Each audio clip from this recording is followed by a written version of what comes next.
जय जय राम कृष्ण हरी. दुसरी भक्ती येते ती कीर्तन भक्ती. कीर्तने महादोष जाती, कीर्तने होय उत्तम गती, कीर्तने भगवत प्राप्ती, ये दर्थी संदेह नाही. समर्थ रामदास स्वामी दासबोधामध्ये असं सांगतात. तर कीर्तनामध्ये काय असतं, तर कीर्तनामध्ये नवरसांचा परिपाक असतो. भक्ती मार्गाचा अखंड झरा वाहत असतो आणि तो प्रवाहित होत असतो.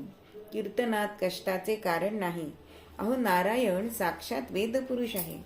भक्ती मार्गाने तो आपलासा होतो. ते राजस रूपडे हरी कीर्तनात दिसते. आणि म्हणून तुकोबा महाराज सुद्धा कीर्तन भक्ती ही श्रेष्ठ आणि प्रिय अशी आहे असं सांगतात. म्हणून ते एका अभंगामध्ये म्हणतात, कथा दुःख हरी, कथा मुक्त करी, कथा दुःख हरी, कथा मुक्त करी, कथा दुःख हरी.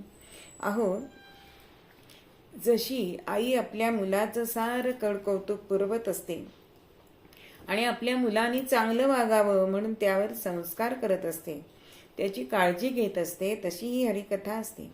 मुळात मूल होऊन कधी प्रेमाने तर कधी रागावून, पण मुलाबद्दल मनात प्रेमच जसं आईच्या असतं तसं तुकाराम महाराजांना ह्या कीर्तन माऊलीबद्दल वाटतं.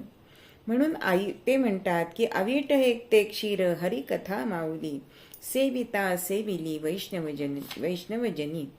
म्हणजे कीर्तनातून असं सांगणारे तुकोबाराय हे तुकाई झाले. अहो, ते सांगतात की विषय लज्जा सोडा, तर निखळ आनंद ह्या कीर्तनामध्ये तुम्हाला मिळेल. हरिकथा माऊलीचं दूध हे अवीट आहे. पतितांना पावन करणारी शक्ती या कीर्तनाने मिळते.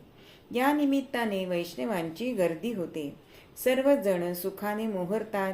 निर्गुण श्रीहरी कथेच्या वेळी प्रेमाने नाचू गाऊ लागतो.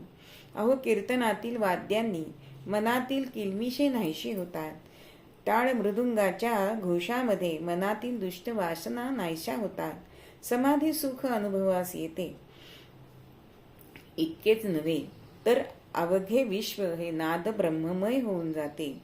अशा वातावरणात अभक्त सुद्धा भक्त होऊन जातो आणि त्याची काया ब्रह्ममय होते. अशी ही कीर्तन भक्ती महत्वाची आहे. जय जय राम कृष्ण हरी.